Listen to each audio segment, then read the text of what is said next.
بسم الله الرحمن الرحيم. الحمد لله الذي خلق اللوح والقلم وعلم الإنسان ما لم يعلم، والصلاة والسلام على سيدنا ومولانا محمد الذي أرسل إلى العرب والعجم، وعلى آله وأصحابه الذين هم بحور العلم والحكم، صلی اللہ تعالی علیہ وسلم تسلیما کثیرا کثیرا. اما بعد فاعوذ باللہ من الشیطان الرجیم. بسم اللہ الرحمن الرحیم.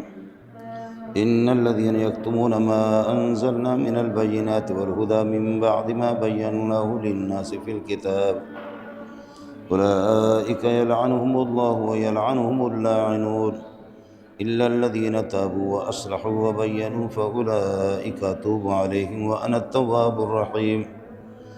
إن الذين كفروا وماتوا وهم كفار أولئك عليهم لعنة الله والملائكة والناس أجمعين خالدين فيها لا يخفف عنهم العذاب ولا هم ينظرون وإلهكم إله واحد لا إله إلا هو الرحمن الرحيم. اللهم صل على محمد وعلى آل محمد كما صليت على إبراهيم وعلى آل إبراهيم إنك حميد مجيد. اللهم بارك على محمد وعلى آل محمد كما باركت على إبراهيم وعلى آل إبراهيم إنك حميد مجيد.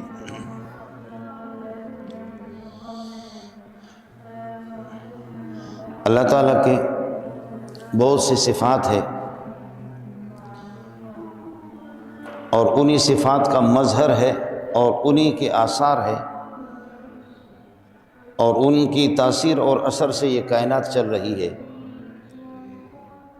ان کی صفات کے اندر محیی بھی ہے، زندہ کرنے والی ذات، اور ممیت، موت دینے والی ذات، اضحک و ابکا، ہنسانے والی ذات اور رلانے والی ذات، الباسط، رزق میں کشائش اور وسعت پیدا کرنے والی ذات اور رزق کو تنگ کرنے والی ذات. ساری صفات ہے اللہ کی اور انہی کا اثر ہے دنیا کے اندر. اور پھر کہا گیا کہ بندے جو میری صفات ہے ان صفات کو اپنانے کی کوشش کر لو.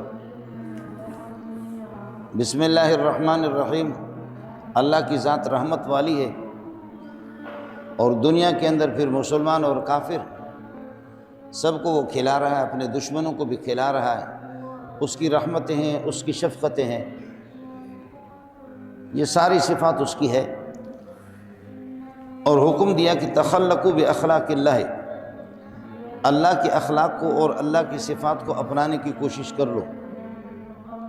اللہ کی ذات معاف کرنے والی ذات ہے، معاف کر لو، درگزر کرو، مجرموں کو معاف کر لو. اللہ کی ذات رحمت والی ذات ہے.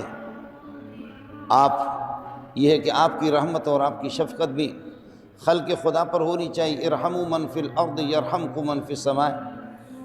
جو زمین میں جو مخلوق رہ رہی ہے زمین والوں پر آپ رحم کرے، آسمان والے کو آپ پر ترس آئے گا. آسمان والی ذات وہ آپ پر رحم کرے گا. یہ ساری صفات ہے اللہ کی. لیکن اللہ تعالیٰ کے اندر عاجزی بھی نہیں ہے، عاجزی نہیں ہے اللہ میں. اور بعض نعمتیں اس قسم کی ہوتی ہے کہ جب کسی کے پاس اگر کوئی چیز نہیں ہوتی، ایک نئی چیز آپ اس کو پیش کر دیں تو اس سے اس کو خوشی بھی بڑی ہوتی ہے. اللہ کی صفات میں عاجزی نہیں ہے، تواضع نہیں ہے. یعنی اللہ یہ کہہ دے کہ میں متکبر ہوں، میں عاجز بھی ہوں، میں متواضع بھی ہوں، نہیں.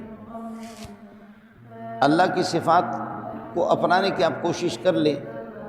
لیکن کچھ صفتیں اس قسم کی کہ خود ذات اقدس کے اندر وہ موجود نہیں ہے اور ان سے اللہ کو پیار ہے. حضرت اقدس صلی اللہ علیہ وسلم جب شب معراج پہ تشریف لے گئے تو آپ کیا لے کر کے زمین سے آئے ہیں؟ تو آپ نے فرمایا کہ عبدیت اور عاجزی اور تواضع لے کر کے آیا ہوں. چنانچہ آپ 15ویں پارے میں پڑھتے رہیں گے، ابتدائی آیت ہے سبحان الذی اسریٰ بعبدہ لیلا، عبدیت لے کر کے آیا ہوں، عاجزی لے کر کے آیا ہوں، انکساری لے کر کے آیا ہوں، رب رب ہے، بندہ بندہ ہے، میں آپ کے سامنے کیا سر اٹھا سکتا ہوں۔ شاہ ولی اللہ رحمۃ اللہ علیہ فرماتے ہیں الرب رب وإن تنزل والعبد عبد وإن ترقى، بندہ جتنے بھی ترقی کرے، جتنا بھی بڑا ہو جائے، لیکن بندہ بندہ ہے، والرب رب، اور رب رب ہے، وإن تنزل، اگرچہ وہ آسمان دنیا پہ نزول فرمائے، رات کے آخری حصے میں وہ سمائے دنیا پر اور پہلے آسمان پہ تشریف لاتے ہیں اور فرماتے کہ ہے کوئی اپنے گناہوں کے بخشش چاہنے والے جس کی میں بخشش اور مغفرت کر دوں، ہے کوئی استغفار کرنے والا، ہے کوئی رزق مانگنے والا، اور ہے کوئی مجبور جو اپنے کوئی حاجت مجھ سے مانگے، میں حاجتوں کو پوری کر لیتا ہوں۔ بہرحال حضرت نے فرمایا کہ یا اللہ میں بندہ ہوں اور عبدیت لے کر کے آیا ہوں، عاجزی لے کر کے آیا ہوں۔ تو یہ ایک نیا گفٹ ہے جو زمین سے لے کر کے محمد رسول اللہ کی بارگاہ میں پہنچے ہیں، ایک نیا گفٹ، نئی چیز لے کر کے آئے، عبدیت اور عاجزی۔ اور اب ظاہر ہے کہ کبریائی کے مقابلے میں عاجزی آ گئی۔ آپ فرماتے الکبریاء ردائی، کبریائی تو میری چادر ہے، اور میری اس چادر میں اس میں گھسنے کی کوئی کوشش نہ کرے۔ اگر کوئی میری اس چادر میں، کبریائی کی چادر میں داخل ہونے کی کوشش کرے گا، گردن اس کی توڑ دوں گا۔ اور آپ یہ دیکھیں العزیز الجبار المتکبر، اللہ کی ذات متکبر ہے، وہ ہے متکبر، کبریائی اس کی ہے، لیکن عاجزی اس میں نہیں ہے۔ حضرت اقدس صلی اللہ علیہ وسلم نے فرمایا خدا کا مقابلہ کون کرے گا، اللہ کا مقابلہ کون کرے گا؟ اللہ متکبر تو آپ کی ذات ہے، لیکن متواضع وہ میں ہوں، میں مخلوق ہوں، میں تواضع لے کر کے آیا ہوں اور عبدیت لے کر کے آیا ہوں۔ اللہ پاک کو یہ عبدیت اتنی پسند آ گئی، اتنی پسند آ گئی کہ آپ دیکھیں کہ آپ التحیات میں اشہد ان لا الہ الا اللہ و اشہد ان محمدً عبدہ و رسولہ، اشہد ان لا الہ الا اللہ و اشہد ان محمدً عبدہ و رسولہ۔ رسول کا مقام اونچا ہوتا ہے، اور عبدیت عام حالات میں عبدیت کا اتنا مقام نہیں ہے، لیکن کیا کر دیا کہ خدا کو عبد اتنا پسند آ گیا کہ رسول سے پہلے اس کو رکھا۔ اشہد ان لا الہ الا اللہ واشہد ان محمدً عبدہ و رسولہ۔ مجھے یاد نہیں پڑ رہا کہ اشہد ان لا الہ الا اللہ واشہد ان محمدً رسولہ و عبدہ، اس طرح نظر نہیں آئے گا۔ وہ عبدیت اس کو پسند آ گئی، عبدیت کو پہلے رکھا۔ یہ گفٹ محمد رسول اللہ لے کر کے گئے کہ آپ کی صفات کے اندر وہ چیز نہیں ہے جو میں لے کر کے آپ کے پاس آیا۔ آپ کے اندر تکبر ہے، لیکن یہ کہ آپ کے اندر تواضع اور عاجزی نہیں ہے۔ میں بندہ ہوں، بندہ بندہ ہے، میں عاجزی لے کر کے آیا ہوں، آپ کو پسند آ گئی۔ اللہ کی صفات کے اندر عاجزی بھی نہیں ہے، اللہ کی صفات کے اندر ظلم بھی نہیں ہے۔ اللہ ظالم نہیں ہے، اللہ ظالم بھی نہیں ہے۔ اور حدیث قدسی میں فرمایا کہ میرے بندوں ایک دوسرے پر ظلم نہ کر دو، انی حرمت الظلم علی نفسی، میں نے خود اپنے اوپر ظلم کو حرام قرار دیا ہے۔ بھئی اللہ تعالیٰ کے لیے حلال حرام جائز ناجائز یہ چیزیں تو نہیں ہوتی، جائز ناجائز حلال حرام یہ ساری چیزیں، یہ سارے احکام بندوں کے لیے۔ خدا تعالیٰ اس قرآن کا مکلف نہیں ہے، اللہ تعالیٰ احکام شریعت کے مکلف اور پابند نہیں ہے کہ یا اللہ آپ یہ کر رہے ہیں یہ جائز ہے، یہ نہیں کر رہے یہ ناجائز ہے، یہ چیز نہیں ہے۔ لیکن پھر بھی آپ مسئلہ سمجھانے کے لیے فرمایا حرمت الظلم علی نفسی، میں نے ظلم کو اپنے اوپر حرام قرار دیا، ظلم کو میں نے اپنے اوپر حرام قرار دیا۔ فلا تظالموا، تو آپ بھی ایک دوسرے پر ظلم نہ کرو، ظلم خدا کو پسند نہیں ہے، ظلم و زیادتی اور بے حیائی یہ اللہ کو پسند نہیں ہے۔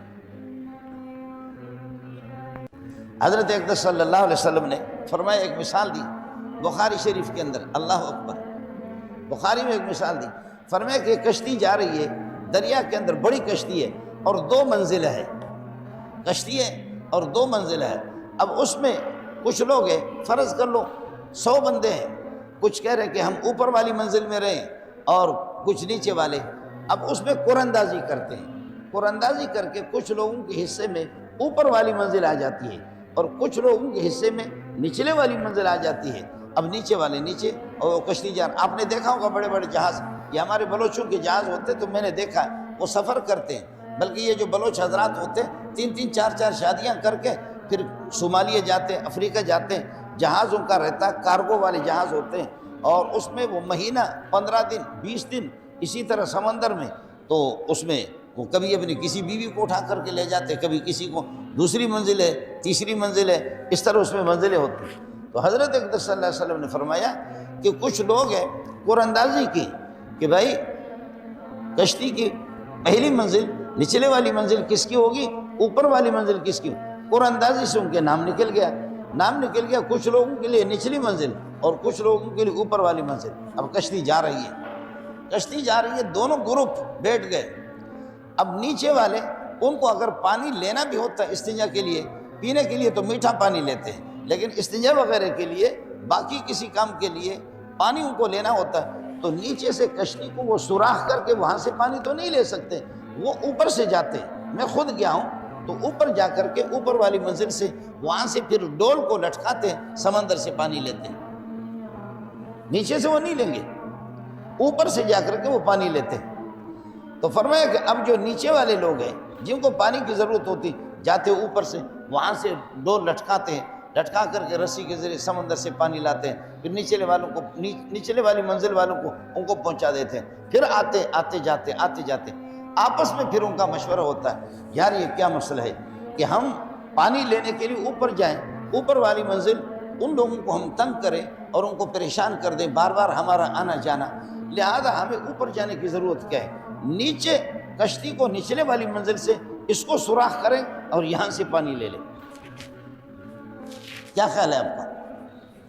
اب نیچے سے کشتی کو جب سوراخ کر کے یہاں قریب سے ہم پانی لے لیں، ہمیں اوپر جانے کی ضرورت کیا ہے؟ فرمایا کہ اگر ان کو چھوڑ دیں گے اوپر والے نیچے والے، اگر کچھ پاگل اس قسم کے حرکت کا ارتکاب کرنا چاہیں، اوپر والے اور نیچے والے کشتی کے جو لوگ ہیں وہ عقل سے دانش مندی سے کام لے لیں، ان کو نہ چھوڑیں۔ اگر یہ نیچے سے کشتی کو سوراخ کر دیں گے تو کشتی میں جب پانی داخل ہو جائے گا تو نچلے والی منزل والی نہیں، اوپر والے نیچے والے سارے کے سارے غرق ہو جائیں گے، نیچے والے اوپر والے سارے کے سارے غرق ہو جائیں گے۔ یہ چند افراد کے حرکتوں کی وجہ سے سارے کے سارے غرق ہو جائیں گے۔ میرے نبی نے فرمایا کہ صلی اللہ علیہ وسلم جہاں پر ظلم ہوتا ہے وہاں سب کی ذمہ داری ہے کہ ظالم کا ہاتھ پکڑ لے، ظالم کا ہاتھ پکڑ لے۔ اگر ظالم کا ہاتھ نہیں پکڑو گے تو پھر جب اس ظلم کا رد عمل جب آئے گا، جب اس کا رد عمل آئے گا، اللہ کی طرف سے جب رد عمل آئے گا تو پھر صوفی صاحب بھی تیار ہو جائے، تبلیغی بھی تیار ہو جائے، شیخ الحدیث بھی تیار ہو جائے، شیخ التفسیر بھی تیار ہو جائے، مفتی صاحب بھی تیار ہو جائے، قاضی صاحب بھی تیار ہو جائے، تبلیغی بھی، دیندار بے دین سب کے سب تیار ہو جائے۔ خدا کی طرف سے جب تباہی آ جائے گی تو پھر یہ نہیں ہوگا۔ فرمایا واتقوا فتنة لا تصيبن الذين ظلموا منكم خاصة، بچو اس عذاب سے، اللہ کی اس گرفت سے جب آئے تو پھر یہ کہ چند افراد کے لیے نہیں، اللہ کا وہ عذاب عمومی ہوگا، سب اس کی گرفت میں آئیں گے۔ بخاری میں ایک اور روایت، حضرت اقدس صلی اللہ علیہ وسلم نے فرمایا، صلی اللہ علیہ وسلم آپ نے فرمایا کہ مکے پر کچھ لوگ حملہ کریں گے، کچھ لوگ مکے پر حملہ کرنا چاہیں گے، تو فرمایا کہ یخسف بأولہم وآخرہم ببیضاء من الارض، ایک میدان پہ اللہ اول اور آخر کو، یعنی اول آخر سے مراد پوری جماعت کو جو حملے کرنے والے ہوں گے ان سب کو اللہ تعالیٰ زمین کے اندر دھنسا دے گا، اللہ ان کو زمین کے اندر دھنسا دے گا جو مکے پر حملہ کرنا چاہیں گے۔ ہماری والدہ تو بہت تیز خاتون تھی، بہت ذہین قسم کی خاتون تھی، اماں عائشہ رضی اللہ تعالیٰ عنہ۔ اماں جی نے کہا کہ یا رسول اللہ وہ سب کو کیسے غرق کریں گے، ان کے اندر صوفی لوگ بھی ہوں گے، ان میں بزرگ لوگ بھی ہوں گے، وہ بازار میں گئے، کاروبار کے لیے گئے، بازار میں گئے ہوئے اپنی ضرورت کے تحت سودا سلف خریدنے کے لیے گئے، وہ تو نہیں ہوں گے ان میں سے۔ مکے پر حملے کرنے والے اور مکے پر ظلم ڈھانے والے وہ تو چند افراد ہوں گے، ایک بڑی تعداد ہے، لیکن کچھ لوگ ایسے ہوں گے کہ وہ ان میں سے ہوں گے بھی نہیں، اور وہ تو سودا سلف خریدنے کے لیے گئے کسی مارکیٹ کے اندر، کسی بازار کے اندر، اب سب کو دھنسا دیا جاتا ہے، ان کا کیا قصور ہے؟ واہ، دیکھیے ہماری والدہ کتنی تیز خاتون ہے اور کیسے ہوشیار قسم کی خاتون ہے۔ یخسف باولہم وآخرہم، سب کو زمین میں دھنسا دیا جائے گا۔ واہ! میرے نبی نے فرمایا کہ جب عذاب آ جاتا ہے، آگ جب پھیل جاتی ہے تو پھر سوکھی اور اسی طرح تر لکڑیاں سب کو آگ لگ جاتی ہے، پھر سوکھی لکڑیوں کے ساتھ تر لکڑیاں بھی جل جاتی ہے، ایسا نہیں ہوتا۔ فرمایا کہ سب کو تباہ کیا جائے گا، اس میں جو لوگ صاف بھی ہوں گے وہ بھی تباہ ہو جائیں گے، لیکن ثم یبعثون علی نیاتہم، پھر اس کے بعد اللہ ان کی نیت کے مطابق ان سے انٹرویو لے لے گا، امتحان لے لے گا، ان کو جب اٹھائے گا دنیا کا عذاب سب پر آئے گا، دنیا میں جو عذاب آئے گا وہ سب پر آئے گا، کوئی بھی نہیں بچے گا، کوئی بھی نہیں بچے گا۔ ہاں اس کے بعد جب اللہ آخرت کا امتحان ان سے لیں گے، انٹرویو لیں گے، حساب و کتاب کا مسئلہ ہوگا، تو جو ان میں دیندار طبقہ اگر کسی حد تک گزرا ہے وہ تو بچ جائیں گے، لیکن یہ ہے کہ ایسا نہیں ہوگا کہ اللہ آپ کو بھلا کرے اس دنیا کے اندر ان میں سے کوئی بچے۔ پھر حضرت جبریل علیہ السلام کو ایک اور روایت میں آتا ہے انقلب مدینۃ کذا و کذا، انقلب مدینۃ کذا و کذا، جبریل وہ فلانے علاقے کو اٹھا کر کے دے مارو، اس کو پلٹ دو۔ قرآن میں آتا ہے والمؤتفقات، الٹی بستیاں جن کو پلٹا کر کے اوپر والے حصے کو نیچے، نیچے والے حصے کو اوپر کر کے دے مارتا ہے خدا، ان کو مؤتفقات کہتے ہیں۔ قرآن میں کئی جگہوں میں اس کا ذکر ہے، مؤتفقہ، پلٹی بستیاں، الٹی پلٹی بستیاں، ایسے الٹا کر کے ان کو، جیسے کہ صدوم کو، صدوم شہر پورا لوط علیہ السلام کی قوم لواطت کے اندر، بے حیائی کے اندر، بلکہ لواطت بے حیا تو نہیں، نبی یہ بے حیائی تو ان کی ہے، لیکن نبی موجود ہے، نبی کے سامنے اس طرح کھینچ کر کے اپنے آپ کو ہوا نکالتے، اس قسم کے بغیرت، اس قسم کے بغیرت۔ اور جب ان پر خدا کا عذاب آ گیا، فرمایا کہ لوط نکلو، نکل جاؤ، آدھی رات کو ان پر آ جائے گا، عذاب آ جائے گا، نکلو، جو آپ کے ماننے والے ہیں ان کو لے کر کے وَلَا يَلْتَفِتْ مِنْكُمْ أَحَدٌ وَامْضُوا حَيْثُ تُؤْمَرُونَ، نکلو، شام کی طرف نکلو، پیچھے الٹ کر کے، پلٹ کر کے دیکھنا بھی نہیں، پیچھے دیکھنا بھی نہیں۔ یہ اس قابل نہیں ہے کہ جب ان پر میرا عذاب کی تجویز ہوگی، فیصلہ ہو گیا، یہ اس قابل ہی نہیں ہے کہ آپ ان کو دیکھیں، نکلو فوراً۔ اللہ وَلَا يَلْتَفِتْ مِنْكُمْ أَحَدٌ وَامْضُوا حَيْثُ تُؤْمَرُونَ، جاؤ شام کی طرف نکلو، ان پر ترس نہیں کھانا، کبھی بھی نہیں۔ انہوں نے جو حدیں تھیں تمام حدود کو انہوں نے پار کر دیے، اب نکلے۔ وہی میں نے عرض کیا کہ یہ کہ جن بستیوں کو اللہ نے پلٹا دی، خدا کا جب عذاب آ جاتا، حضرت جبریل علیہ السلام کو حکم ہو گیا اخلب مدینۃ کذا و کذا، اخلب مدینۃ کذا و کذا، فلاں شہر کو اٹھا کر کے دے مارو، دے مارو، اس کو تباہ کر دو ان کو۔ تو حضرت جبریل علیہ السلام نے فرمایا یا اللہ اس میں کچھ مولوی لوگ بھی ہیں، اس میں ایک عالم ہے، اس میں کوئی تبلیغی ہے، راوڑ شریف میں اس میں وقت بھی لگایا ہے، تو اس کا کیا کریں؟ اس میں کوئی دیندار آدمی، فرمایا سب سے پہلے اس مولوی کو تباہ کرو، سب سے پہلے اس مولوی کو تباہ کرو، اس کو چھوڑو نہیں۔ فَإِنَّهُ لَمْ يَتَمَّعَرْ فِيَّ سَاعَةً، میرے بارے میں، میرے احکام کے سلسلے میں اس کو اللہ آپ کو بنا کرے کبھی بھی ٹھس مس بھی نہیں ہوا، کوئی معمول تبدیلی بھی اس کے چہرے پہ بھی نہیں آئی، سب سے پہلے اس مولوی کو غرق کرو۔ ہے یہ اللہ کے احکام، اس لیے ظلم کے خلاف میں عرض کر رہا تھا کہ ظلم جہاں ہو، فرمایا انصر اخاک ظالما او مظلوما، ظالم اور مظلوم دونوں کے ساتھ تعاون کرو، آپ کی ذمہ داری ہے، ظالم کے ساتھ بھی، ظالم کی بھی مدد کرو، مظلوم کی بھی مدد کرو، ظالم کے بھی ہاتھ بٹا دو، مظلوم کے بھی ہاتھ بٹا دو۔ کہا یا رسول اللہ مظلوم کے ہاتھ تو بٹا دیں، یہ تو سمجھ میں آ گیا، مظلوم کے ہاتھ بٹا لے یہ تو سمجھ میں آتا ہے، اس کے ساتھ تعاون کرو، لیکن ظالم کے ہاتھ بٹانے کا کیا ہے؟ فرمایا ظالم کا ہاتھ پکڑ کر کے روکو، پوری سوسائٹی، پوری دنیا اس کو روکو، نہیں روکو گے جب خدا کا عذاب آئے گا تم سارے کے سارے تباہ ہو جاؤ گے۔ آپ کے ملک کے اندر جو بدماشیاں ہو رہی ہے، جو جس طریقہ پر یہ ہے کہ اللہ آپ کو بھلا کرے امت مسلمہ کے ساتھ، مائیں بہنیں بیٹیاں اور دیندار طبقہ، غریب طبقہ، مظلوم طبقہ اور بے سہارا قسم کا طبقہ، ان کے ساتھ جو کچھ ہو رہا ہے، یہاں وہی جنگل کا قانون ہے، اس میں بس ہم لوگ تماشا دیکھ رہے، ہم لوگ سارے کے سارے تماشا، لیکن اس کو دیکھ لینا کہ جب خدا کا عذاب آئے گا تو پھر یہ کہ سب پر، اور علماء کی ذمہ داری ہے، علماء کی ذمہ داری ہے کہ علماء اس قسم پہ ظلم پہ تنبیہ کرے۔ جو کچھ من رأى منکم منکرا، جو بھی خدا کے حکم کے خلاف کسی منکر کو، منکر ما قبحہ الشرع ما انکرہ الشرع، شریعت نے جس چیز کو ناپسند کیا اس کو منکر کہتے ہیں۔ من رأى منکم منکرا، جو محمد کے مزاج کے مطابق نہیں ہے، جو خدا کے مزاج کے مطابق نہیں ہے، اللہ کے مرضی کے مطابق نہیں ہے، اللہ کے حکم کے خلاف ہے، وہی منکر ہے۔ من رأى منکم منکرا، من رأى منکم، یہ مولوی نہیں، آپ بھی جانتے ہیں کہ بچہ میرا نماز نہیں پڑھتا، آپ کی ذمہ داری ہے، مولوی آ کر کے اس کو تقریر کرے گا؟ اپنے آپ کو اللہ کے عذاب سے بچاؤ۔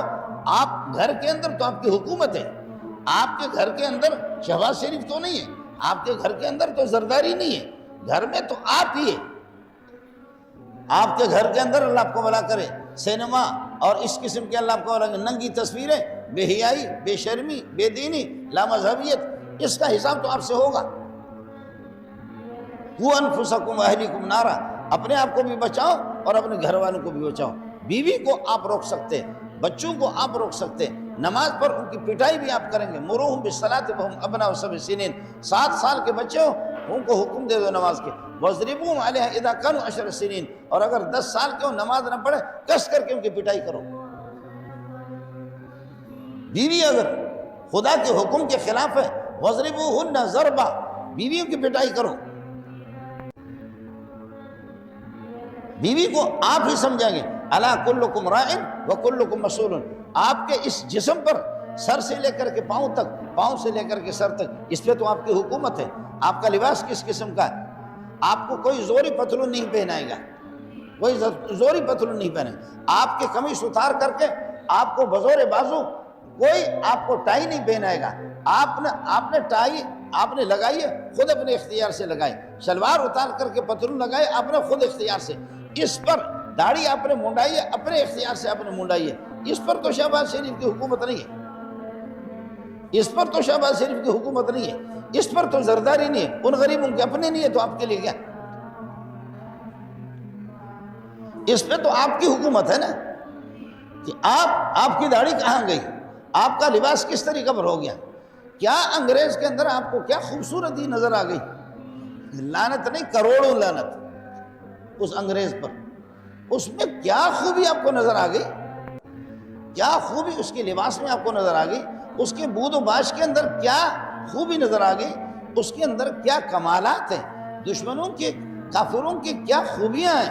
کیا چیزیں آپ کو نظر آ گئی کہ پیارے محمد کو ابو بکر عمر عثمان 1.25 لاکھ انبیاء اور 1.25 لاکھ صحابہ، تابعین، تبع تابعین، اتباع تابعین، سب کو چھوڑ کر کے وہ آپ کو کھینچ نہ سکے، آپ ادھر ظالموں کی طرف کھینچ کر کے خدا کے دشمنوں کے پاس چلے گئے۔ اس میں تو آپ کے بدن پر تو آپ کی حکومت ہے، آپ کے گھر کی 4 دیواری میں آپ کی حکومت ہے۔ آپ کے بچے وہ بے دین کی ہیں، آپ کے بچے بے نماز کیوں ہیں، آپ کی بیوی وہ بے نماز کیوں ہے، وہ بچے کیوں؟ ان کو تو آپ ٹھیک کریں۔ اور آپ کو بھی پتا ہے کہ زنا، بدکاری وہ خدا کے غضب کو دعوت دینا ہے، شراب کی بوتل اللہ سے کشتی ہے، وہ اللہ کے ساتھ لڑائی ہے۔ اور اسی طریقے پر اللہ آپ کو بھلا کریے کہ کیا ہے، سود، وہ یہ کس کو، اس میں مولوی کی ضرورت کیا ہے؟ اس میں تو سب کو پتا ہے۔ آپ اس بندے کو کیوں نہیں کہہ رہے سود خور کو کہ تو جب سود کھاتا تو اپنی ماں کے ساتھ بدکاری کرتا ہے؟ اس کو کیوں نہیں کہتے کہ وہ مدرسے کے اندر چندہ دیتا ہے اور مولوی صاحب کو گفٹ کر کے دیتا ہے، جائے جہنم میں؟ اس کو کیوں نہیں کہتا آپ؟ اور صحیح حدیث آپ کو سنا رہا ہوں، مشکات جلد اول کی حدیث ہے کہ سود کی نحوستیں اور اس کی بدبو اور اس کی گندگیوں میں سے ایک گندگی یہ ہے کہ آدمی 70 گندگیاں میرے نبی نے فرمایا، لعن اللہ آکل الربا وموکلہ وکاتبہ وشاہدہ، فرمایا کہ ربا کھانے والا، کھلانے والا، اس کو لکھنے والا اور اس کے گواہ بننے والا، کوئی ربا کی سودی کاروبار ہے اس سود کے معاملے میں جو گواہ ہے اس پر بھی خدا کی لعنت ہے۔ کیا خیال ہے آپ کا کہ ملعون ہو کر کے پورا ملک جب ملعون ہو تو ملعون کیسے کامیاب ہوگا؟ عجیب بات ہے، جب پورے ملک کا نظام جو ہے نا جب لعنتی ہو تو ملعون کیسے کامیاب ہوگا؟ آپ کے سامنے سود خور بیٹھا ہوا ہے، آپ کے سامنے زانی بیٹھا ہوا، آپ کے سامنے چور بیٹھا ہوا، آپ کے سامنے ڈکیت بیٹھا ہوا، اور آپ کہتے ہیں کہ میرے بھائی مسواک کر کے نماز پڑھا کرو۔ آپ اس کو مسواک کی ترغیب دے رہے، وہ تو سود خور ہے۔ آپ ملا اس کو بتا کیوں نہیں رہے؟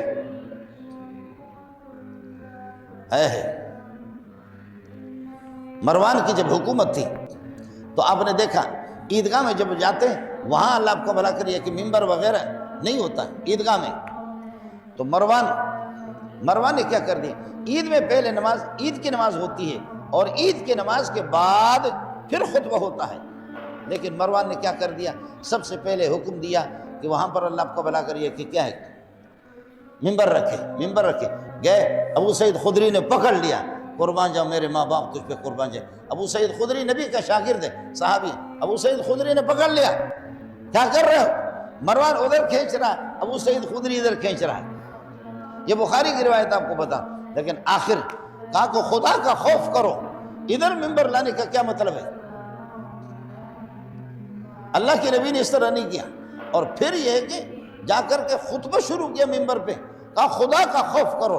محمد رسول اللہ نے پہلے تو نماز پڑھائی ہے عید کی، عیدین کے بعد خطبہ ہوا، آپ خطبہ پہلے پڑھ رہے کہ ابو سعید وہ نظام پرانا ہو گیا، جو چیز آپ کو معلوم ہے نبی کی سنت سمجھ رہے ہو وہ اب اس کا وقت نہیں رہا، اب ہمارا چلے گا، حالات کے ساتھ چلنا ہے۔ اور حالات کے ساتھ کیا چلنا ہے؟ خطبہ پہلے دیتا تھا، اگر عید کی نماز پڑھائیں گے، عید کی نماز پڑھانے کے بعد پھر خطبہ دیں گے، لوگ اٹھ کر کے چلے جاتے تھے۔ ان کو پتا تھا کہ آل رسول کو گالی دے گا، علی کو، فاطمہ کو، حسن کو، حسین کو، اور اسی طریقہ پر یہ کہ عباس کو، آل رسول کی مخالفت، یہ کس کر کے یہ مروانی جو ہے نا یہ ان کی مخالفت کرتے، تو لوگوں کو پتہ ہوتا تھا، لہذا پہلے نماز پڑھے اور نماز کے بعد اگر خطبہ دے دو لوگ نکل جائیں گے۔ اس ظالم نے کیا کر دیا، اس نے الٹ دیا سارا مسئلہ یہ کر دیا کہ جی پہلے خطبہ رکھا، اب لوگ نماز کے لیے مجبور ہیں، لوگ بیٹھے ہوئے، لہذا وہ خطبہ دے رہا ہے، اور خطبہ کے اندر خوب گالیاں دے رہا ہے، علی کو، حسن کو، حسین کو، فاطمہ کو، عباس کو، ان کی اولاد کو، ان کو گالیاں دے رہا ہے، مجبور کر دیا لوگوں کو۔ تو حضرت نے فرمایا کہ خدا کا خوف کرو، یہ کیا کر رہے ہو؟ اللہ کے نبی کی یہ سنت نہیں ہے۔ کہنے لگے وہ سنتوں کا زمانہ چلا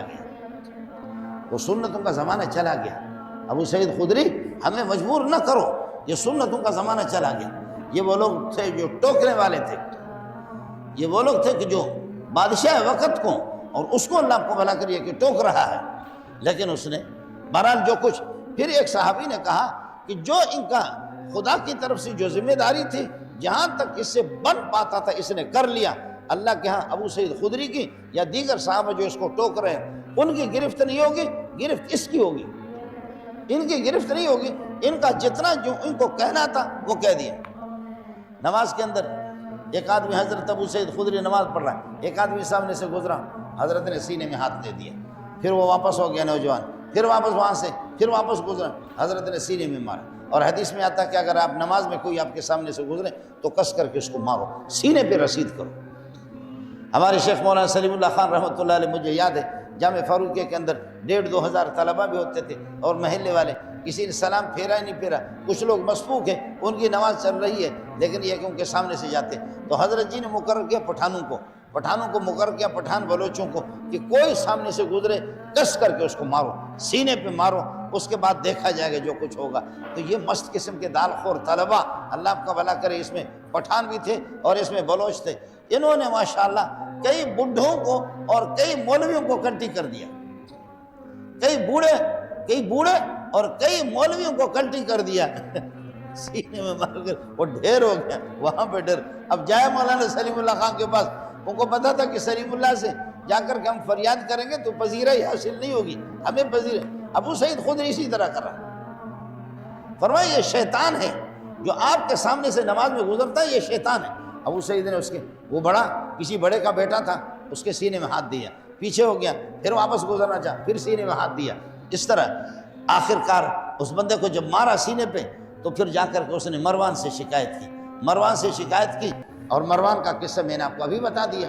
جب اس سے شکایت کر دی تو ابو سعید خدری پیچھے ان کے پیچھے پیچھے چلے گئے، کہنے لگے کہ یہ نوجوان آپ کی شکایت کر رہا ہے۔ فرمایا کرے شکایت، اس سے کوئی فرق نہیں پڑے گا۔ میرے نبی نے فرمایا کہ نمازی کے سامنے سے گزرنے والا شیطان ہے، اگر وہ انکار کرے اس کو ہاتھ سے اشارہ کرو کہ پیچھے ہو جائے، نہیں تو پھر اس کے سینے میں مارو، میں ماروں گا اس کو، نہیں چھوڑوں گا کہ مولوی منظور کا بیٹا ہے، نہیں چھوڑوں گا کہ تقی صاحب کا بیٹا ہے، یا یہ کہ اللہ آپ کا بھلا کرے کسی تبلیغی کا، کسی سیٹھ کا اللہ آپ کا بھلا کرے بیٹا، میں تو نہیں چھوڑوں گا۔ یہ وہ لوگ تھے جو اپنا فریضہ اللہ آپ کا بھلا کریے کہ ادا کرنے والے لوگ تھے، فریضہ ادا کرنے والے لوگوں کی کوئی پرواہ نہیں ہے۔ اس قسم کے جب منکرات کا ارتکاب ہو جائے، ظلم و زیادتی ہو ہے، ملک میں زنا ہے، شراب نوشی، بے حیائی جب عام ہے، علماء کی ذمہ داری ہے لیکن آپ کی بھی ذمہ داری بنتی ہے۔ من رأى منکم منکرا فلیغیر بیدہ، اپنے ہاتھ سے اس کو بدل دے، فإن لم یستطع فبقلبہ، نہیں تو پھر فبلسانہ، اگر نہ ہو تو پھر زبان سے، اور اگر زبان سے اس کو تو غلط کر رہا ہے، تو غلط کر رہا ہے، تو غلط کر رہا ہے، جتنا بھی بڑا ہے تو غلط کر، اور اگر زبان سے نہ ہو تو دل میں تو لعنتیں بھیجو اس پر کہ اللہ اس خنزیر کی اس بدعملی سے امت کی حفاظت فرمائے۔ دل میں تو اس کو برا سمجھو، ہاتھ سے اگر روک سکتے ہو تو ہاتھ میں۔ مولوی کا انتظار ہے کہ مولوی روکے گا، سارے لوگ مولوی کا انتظار کرتے ہیں کہ مولوی، لیکن مولوی بھی اس قسم کے ہے، مولوی بھی پھنس گیا۔ مولوی اوپر تھوکتا ہے تو پھر یہ کہ پیشانی، نیچے تھوکتا ہے تو داڑھی ہے۔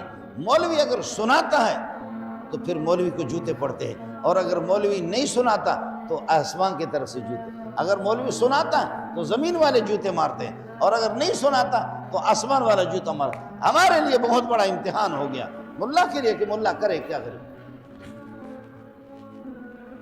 ملا غریب کرے کیا، پڑھا کیوں اس نے، قرآن و حدیث اس نے پڑھی کیوں؟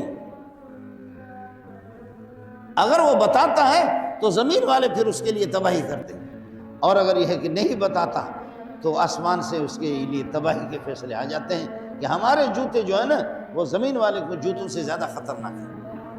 اور پھر جب بتاتا نہیں ہے نا، یہ تو جوتے ماریں گے، جوتے مار مار کر کے گھسیٹیں گے یا جان سے مار دیں گے، لیکن خدا ایسی لعنت اللہ اس کو بھیجتا ہے کہ جب کہتا کچھ نہیں ہے ملا، جب مولوی کہتا نہیں ہے تو اللہ کی ایسی لعنت اس کے پیچھے ہو جاتی ہے کہ اس لعنت سے پھر جان چھوڑانا اس کے لیے ٹھیک نہیں ہے، وہ پھر وہ بچ بھی نہیں سکتا۔ لیکن تاہم آدمی کبھی مجبور بھی ہوتا ہے۔ حضرت ابو ہریرہ رضی اللہ تعالیٰ عنہ فرماتے ہیں کہ میں نے حافظت عن رسول اللہ صلی اللہ علیہ وسلم وعاءین من العلم، میں نے علم کے دو برتن بھر دیے محمد رسول اللہ صلی اللہ علیہ وسلم نے، اما احدہما فبسطتہ، ایک کو تو ہم نے امت کو بتا دیا بعض باتیں، واما الآخر، اور دوسرا جو ہے نا فلو بسطتہ، اگر میں اس کو ظاہر کر دوں، پھیلا دوں، دوسرے اگر ہم آپ کو بتائیں تو لقطع ھذا البلعوم، یہ جو میرا گلا ہے یہ کٹ جائے گا، یہ میرا گلا کٹ جائے گا۔ غریب فقیر مسکین ابو ہریرہ کہ ایسے ظالم بادشاہوں کا تسلط ہو چکا ہے، ایسے ظالم بادشاہوں کا تسلط ہو چکا ہے۔ وَأَمَّا الْآخَرُ، منافقین کا تذکرہ، منافقین کے نام بتائے، منافقین کے نام بتائے، امت کو ہلاک کرنے والے لوگوں کو، امت کو ہلاک کرنے والے لوگ، اور آئندہ چل کر کے یہ ہے کہ میرے بعد کون کون سے فتنے رونما ہوں گے، ان فتنوں کی نشاندہی تو کی صحابہ کو علم تھا، خاص طور پر حضرت حذیفہ صاحب السر رسول اللہ صلی اللہ علیہ وسلم، نبی کے جو رازدان اور رازدان حضرت حذیفہ رضی اللہ تعالیٰ عنہ تھے، ان کو بھی بہت سی چیزیں معلوم تھی، لیکن ایسے ظالموں کا اس زمانے میں بھی تسلط ہو گیا اور آج بھی۔ اب تو ماشاءاللہ اب کسی مولوی کو مارنے کی ضرورت نہیں ہے، اب یہ ہے کہ مولوی صاحب کو اچھی سی گاڑی دے دو، اور اس کو ایئر کنڈیشن دے دو، گھر اس کو دے دو، اور سرکاری مراعات اس کو دے دو، بس یہ کہ وہ آپ کے لیے بھونکے گا، وہ اللہ کو سرکار کے خلاف نہیں بھونکے گا، وہ اسی کے حق میں بولے گا۔ اسی کو قرآن بیان کرتا ہے، اسی کو قرآن بیان۔ حضرت ابو ہریرہ کو لوگوں نے کہا کہ آپ ہر چیز کو بیان کرتے ہیں، آپ ہر چیز کو بیان کرتے ہیں، اللہ کے بندے اتنی حدیثیں کہاں سے آپ نے بیان کی؟ 5000 سے زائد بڑی بڑی حدیثیں حضرت ابو ہریرہ رضی اللہ تعالیٰ عنہ سے مروی ہے۔ ابو ہریرہ سے کہا کہ اتنی حدیثیں آپ کہاں سے بیان؟ فرمایا لولا آیتان فی کتاب اللہ سبحانہ و تعالی ما حدثکم عن رسول اللہ صلی اللہ علیہ وسلم۔ اگر یہ دو آیتیں نہ ہوتی نا میں آپ کو بیان نہ کرتا، لیکن ہماری مجبوری ہے ہمیں بیان کرنا ہے، ہم کسی چیز کو چھپا نہیں سکتے۔ لولا آیتان فی کتاب اللہ، اگر یہ آیتیں نہ ہوتی، اور یہ آیت یہی ہے جن کی تلاوت میں نے آپ سے کی ہے، ان الذین یکتمون ما انزلنا من، جو لوگ یکتمون ما انزلنا من البینات، ہم نے واضح دلائل والہدا، ہدایت اور رہنمائی کی باتیں جو ہم نے قرآن میں اتاری ہے اور نازل کیا ہے تورات میں اور قرآن، جو ان کو چھپاتے من بعد ما بینہ للناس، ہم نے تو ان کو بیان کر دیا، جو ان کو چھپاتے اولئک یلعنہم اللہ ویلعنہم اللائنون، ان پر خدا کی لعنت ہے اور لعنت کرنے والے درختوں کے حجر شجر پتھر جانور وہ سارے کے سارے اس پر لعنت۔ واہ مولوی واہ، اٹھا لے جی، کتنی لعنتیں اٹھا سکتا ہے، واہ مولوی صاحب واہ، اٹھا لے، یہ تبلیغی اٹھا لے، کتنی لعنتیں اٹھا سکتا ہے، کتنی لعنتیں پر لعنت مجھے ملعون قرار دیا جائے، میں واہ میری کیا زندگی ہوگی، قابل رش قسم کی میری زندگی ہوگی کہ خدا کی لعنتیں مجھ پر برس رہی ہے۔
الحمد للہ۔ أشرقت نفسي بنور من فؤادي